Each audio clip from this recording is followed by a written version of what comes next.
ઈડર તાલુકાના ઉમેદગઢ ગામમાં ધનુર્માસનો પવિત્ર માસ શરૂ થતાં જ ભક્તિમય માહોલ જોવા મળી રહ્યો છે. ધનુર્માસ દરમિયાન ગામના ભક્તો દ્વારા દરરોજ વહેલી પરોઢે 1 મહિના સુધી ભગવાન શ્રી રામના નામની મહામંત્ર રામધૂન આયોજન કરવામાં આવ્યું છે.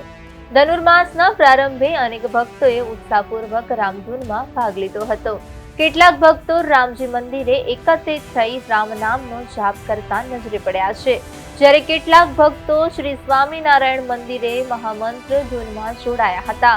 સમગ્ર ગામમાં ધાર્મિક આસ્થા અને ભક્તિનો માહોલ છવાયો છે. ધનુર્માસ દરમિયાન રોજ સવારે યોજાતી રામધૂનથી ગામમાં આધ્યાત્મિક ઉર્જાનો અનુભવ થઈ રહ્યો છે.